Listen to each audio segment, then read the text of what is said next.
everyone, this is OCD Live. I'm Ali Grayman. We're going to be answering some questions about OCD. If you haven't subscribed to this channel, please subscribe. If you have a question that you would like me to answer on the next show, please leave it below any of the videos and let's get started. Hi Ali, what if I can't stop the thoughts, like it's coming up with a lot of thoughts from a simple one? So your job is not to stop the thoughts. Stopping the thoughts means getting reassurance to make sure the thought is not real, and then the thought goes away. And then that thought is just going to be replaced with another thought and give you anxiety all over again.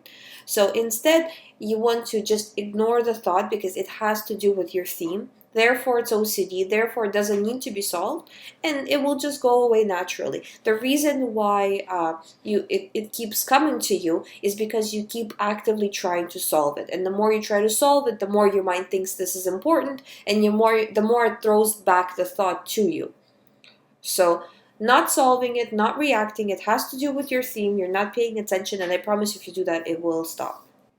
So another question I have is, hi Ali, I'm sorry for asking so many questions. Don't be sorry. This is set up for. So any questions and in any amount is welcome.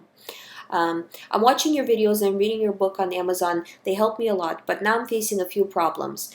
Number one, now while recovering, I don't have any obsessive thought as it used to be for 24/7.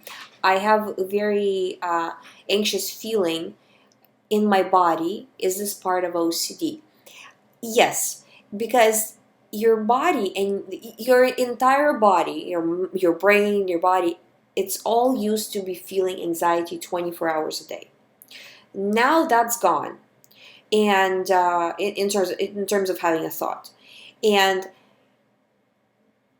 it's almost like it can't catch up in time to what you're doing. So that means you're doing really well in your recovery, and your body is it just needs to catch up to where you are now in recovery, and it will. There's nothing you have to do for this. It will resolve itself on its own. And number two, whenever I get in any stressful situation which can't be avoided, I feel very anxious, and the feeling gets linked to my previous intrusive thoughts, or it creates some new intrusive thoughts, and I feel very helpless. Please suggest something.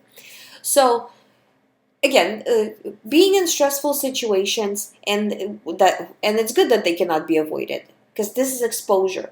Exposure is great. Now you need to prevent the response. So doing exposure and response prevention. So the next question I have is, what if you're doing everything right and the thoughts are not going away? And I actually got a few questions like this. So if you feel like you're doing everything correctly, but the thoughts are still staying, that means if you are truly doing everything correctly, it means that your mind is just not used to you disregarding the thoughts, so it's giving you more thoughts in order to get you back to reacting. And this is the first stage of recovery. So your mind sees that you're not reacting, and it's just sending you a lot more to get you back into the reaction zone. But most of the time, what I see is that the person thinks that they're doing everything correctly, but in reality, throughout the day, they're still seeking a lot of self-reassurance, meaning they're taking the thoughts seriously and they're still analyzing a lot. And this is kind of an ongoing struggle, right? It's going to get better as you get further in the recovery, but if you feel like you're getting focused on the thought for a few minutes each time, those minutes start to add up, right? And because for those few minutes, you're telling your mind that this situation is important and real. So for those few minutes, you are kind of confusing your mind. And then the rest of the day, you're unconfusing it, if that's a word, right? So you have to cut down that time.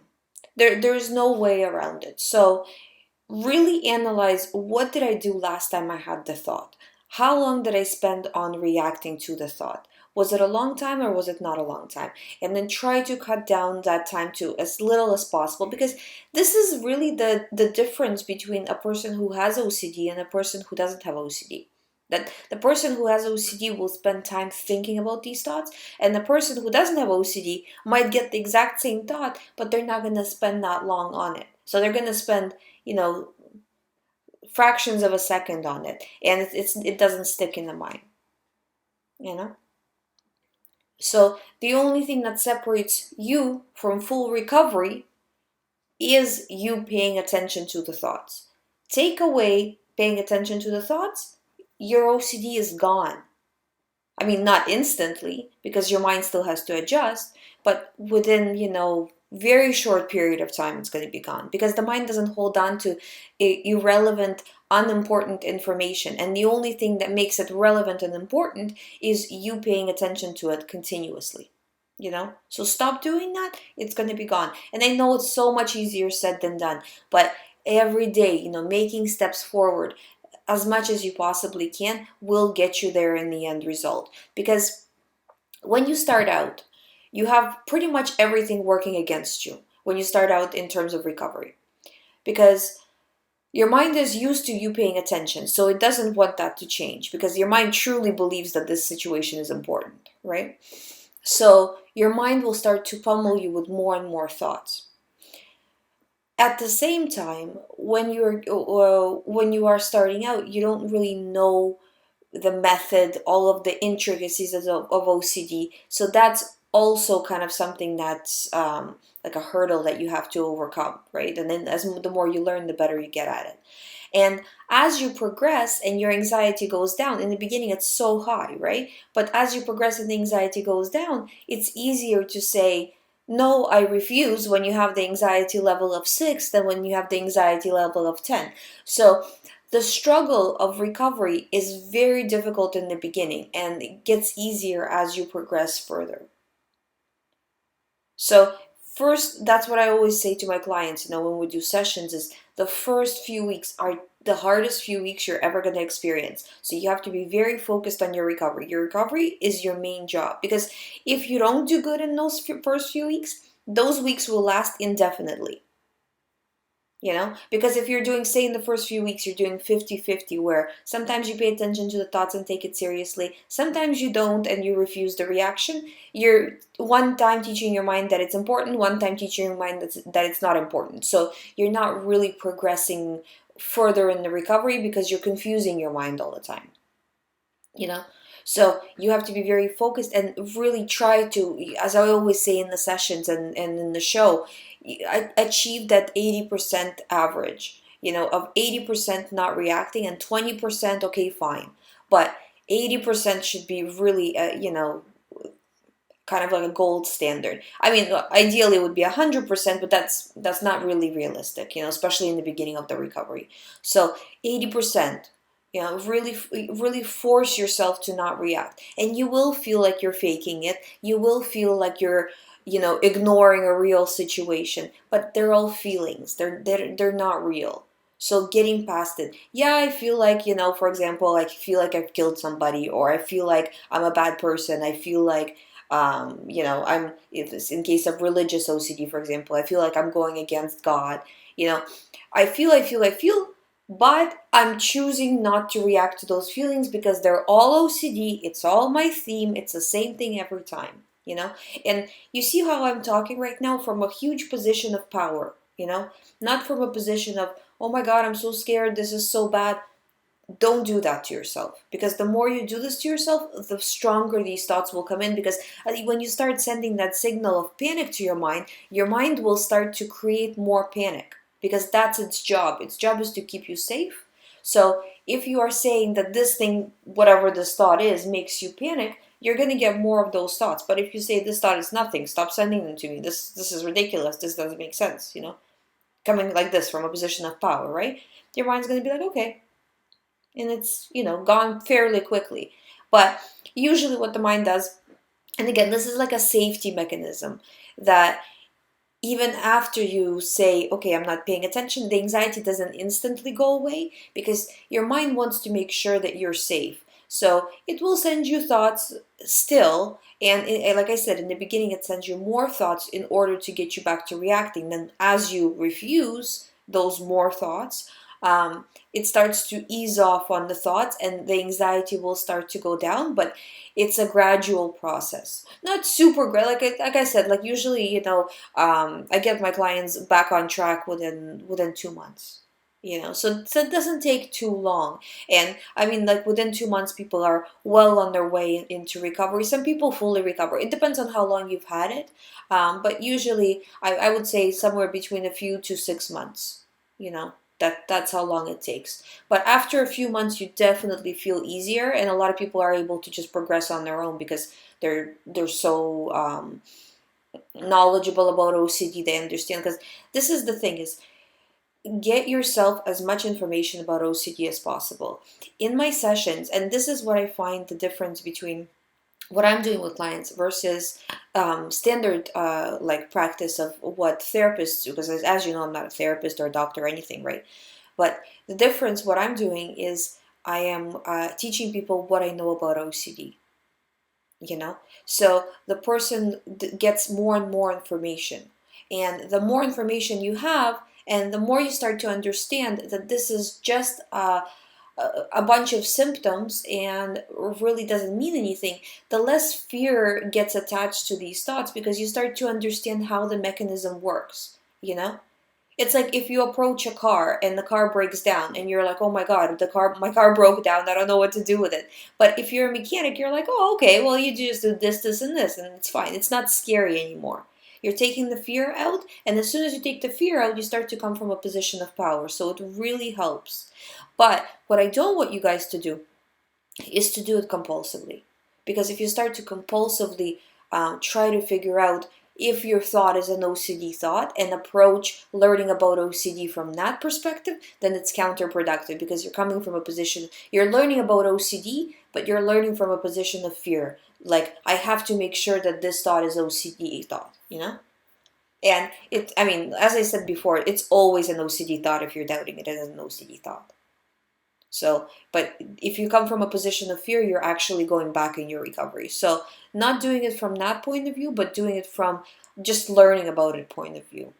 As much as you possibly can. This is an ongoing recovery. So, you will get better as you progress. Don't beat yourself up if you're having a bad day, but prevent it from happening the next day. So, pick yourself up, but don't beat yourself up about it. So next question I have, and I'm kind of paraphrasing here, but are there times when we legitimately have to ask questions and get answers, even if it is our theme? And the answer to that question would be no. Because really, I mean, I've talked to so many people over the years about OCD, and there really never is a need to try to figure it out. And figuring it out will only lead to more OCD thoughts. So, no, if something is, say for example, uh, you were driving and you actually did hit somebody, right? You will never question it as being OCD. You will not even, the thought about it being OCD will not even go through your mind. You will simply be jumping out of the car, reacting, doing all of these things, you know? You will not be like, oh, is this an OCD thought or not? So, same thing in every other type of OCD. You will not doubt it. So, the fact that you're doubting it is your kind of reassurance that this is an OCD thought. So, any searching is not a good idea.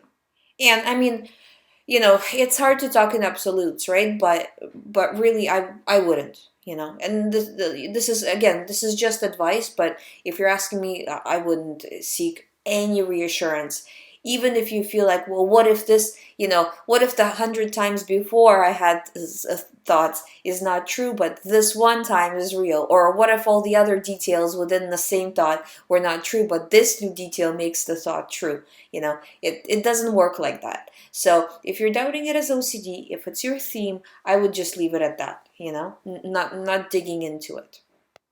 So next question I have is about confessing. The person asked me to do a specific video on confessing, and I will, but I wanted to bring it up here as well. So with OCD, feeling the need to confess is extremely common. And I mean, if you're having the need to confess, if this is your regular theme, if you are having a lot of anxiety, if you're having a what if thought, all of these are signs that this is an OCD thought. And if you're doubting it as OCD, like I say, it's always an OCD thought. So now you have to say, this is OCD. I'm not spending any more time reacting. I'm moving on. And a few people ask me questions about it, and it goes the same for everybody, If you're having these thoughts of doubt and you feel like you need to confess, the more you will confess, the more you will feel like you didn't confess enough. And, oh, I forgot to mention this detail, or I forgot to mention that detail. And you just get stuck in confessing. It becomes a compulsion, because the confessing really is a compulsion. The more you do it, the more you will feel like you need to do it. And it's, you have to, as much as you can, not fall into it. And I've done confessing compulsions before when I was recovering from OCD as well. So, and it really sucks you in. So really try not to go down that road. And like I said, all of these are already reassurances that this is an OCD thought. Just leave it there. Don't react to it. Let it be. And I promise you, if you do this, the thought will start to go away, and you will see logically that this is an OCD thought. At the end of the day, you will get that reassurance that this was an OCD thought when you disregard. Because when you start to disregard the feelings that are attached to this thought, so the feelings of guilt, and usually the feeling of wanting to confess comes from the feeling of guilt. And your mind is sending you the feeling of guilt because your mind thinks the situation is real, because you've taught it and told it that the situation is real based on your reaction of fear. So by reacting with fear, you're telling it that the situation is real. You know? So your mind learned an incorrect thing, and now it's sending you incorrect thoughts and feelings based on learning that incorrect thing. So now we're just undoing that process, and as you undo it, you will see logically that the feelings weren't true, that the situation wasn't real. And if you're having same kind of some people get one thought and get different details. So the OCD switches from one detail to another, and some people get different thoughts entirely. So in either one of those cases, you know that you've already had these things coming to your mind before, and they turned out not to be true before. So if they're not true before, they're not true now. you know so this is kind of reassurance, and I really shouldn't be saying that, but I really don't want you guys to go and do compulsions, because that's just going to lead into more reassurance. Or mental compulsions, which is analyzing the thought, because it is a mental compulsion and it does just as much damage. Actually, I always say that it does more damage, mental compulsions and mental reassurances, because when you're asking somebody, you're just asking once or twice. When you're rethinking the situation, you can do this all day long. So that's a lot more reassurance and a lot more training your mind that this false situation is real. So the next question that I have is, how can we use OCD creatively to achieve something?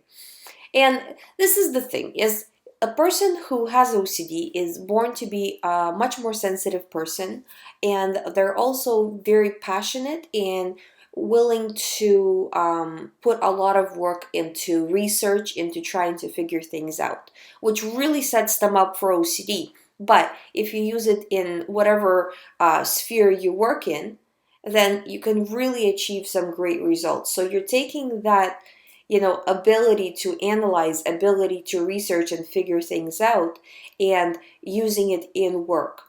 So learning new things, trying to come up with something, some sort of innovation, giving your mind something to work on. Because, and this is also very positive for recovery as well, because if you are focusing your mind on something else, then it has less ability to focus on OCD at the same time. You're filling up that vacuum. And there's only so much room for your mind has to process things. So if you're giving it a lot of stuff, it has less time to focus on the OCD stuff. But there's a fine line here. Don't stress yourself out, because if you start to stress yourself out, then it becomes counterproductive. You're creating anxiety. You don't want to be doing that. And this is when relaxing, not drinking a lot of caffeine, not overdoing it comes into play. And like I said before, these things will not have to be like this forever. When I was recovering from OCD, I couldn't have any coffee, for example. Every time I'd have caffeine, or even like in tea, like black tea, every time I would have caffeine, I would just feel so much worse throughout the day. And I see that with clients a lot. Or if people are overstressed, overworked, or dealing with difficult situations in life, all of those really play into OCD. And I see this every single day with people. But after you recover, all of these things will go back to normal. And I have coffee all the time now. It never affects me. It's not like I had a coffee and I will suddenly start getting OCD thoughts. It doesn't work that way. But as you are going through the process of recovery, you just have to watch these things. And you can definitely channel OCD tendencies into something positive. Next question I have is, can OCD flare up right before the period? And I think I've already answered this question in one of the other videos, so I don't know if I'm repeating myself, but yes, it definitely can. And the best thing you can do is, if it's that time of the month for you, kind of preparing yourself. Yes, I'm going to get more thoughts. No, I will not react when I get those thoughts. So when they come, it's not as scary. They're not, you understand the reason why they're coming. They're not coming out of nowhere. They're coming because, okay, well, your hormones are different. I'm not really sure, to be honest, what causes it, but that's what I see is during that time of the month, it tends to be worse, or around that time of the month. So just before or just after for some people as well. So I do think it has to do with hormones, but again, I'm not a doctor, so I don't really know. So I don't want to give you wrong information, but preparing yourself will set you up for success. And again, it is very, very common. So I would say for girls, it's more, not even common, it's kind of more of the rule that it does get worse during that time of the month.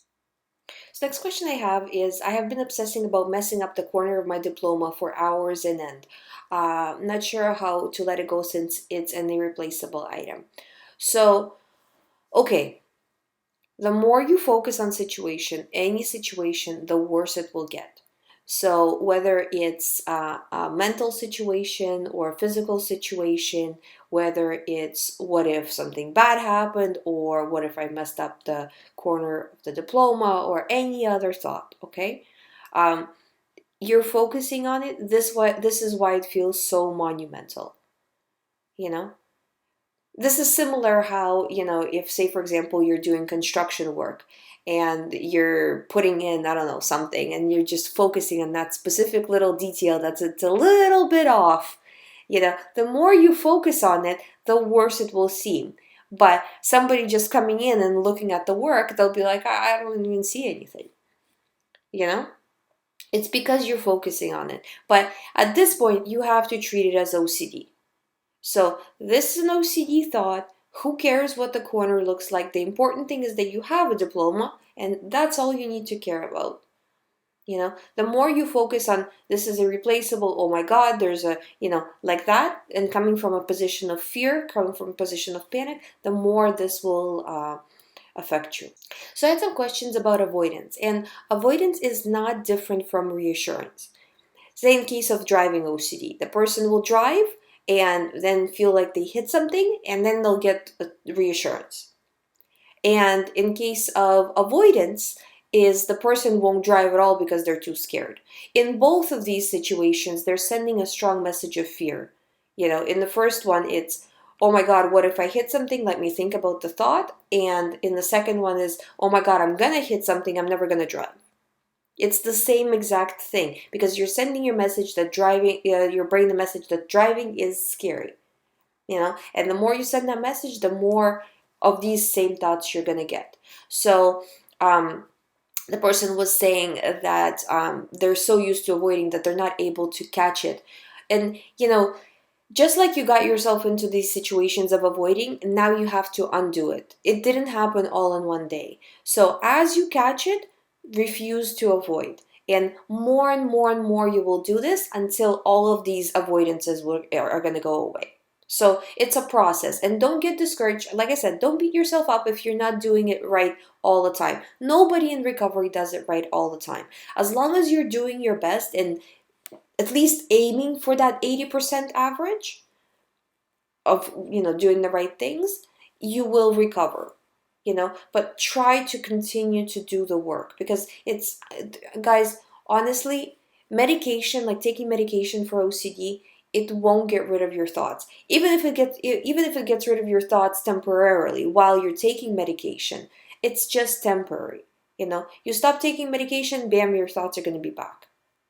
You have to do the work. You can do the work and take medication. That would work, But again, for most of the clients that I talk to, not all, but most of the clients that I talk to say that medication didn't really make much difference for them. So in terms of feeling better, maybe marginally better. Some people do say that it makes a difference, but I would say 90% of people say that it doesn't. So don't, and same thing for, alternative therapies and vitamins and all of this other stuff. I wish I could tell you there was an easier way than doing this work, because doing this work is really hard, but there is no other way. So, in case of avoidance, in case of reassurance, you got to eliminate those habits, because you can't continue to do these things coming from a position of fear, and at the same time get on the road of recovery, because they're the opposite things.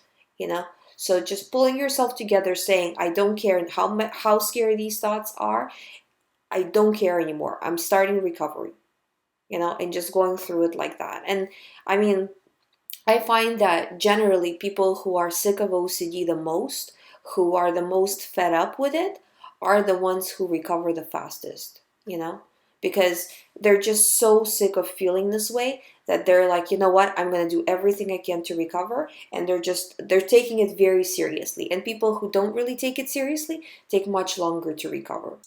So we've come to the end of the show. I am going to try to do an extra show this week just to get the rest of the questions out, because like I said, I want to answer all the questions as much as I can.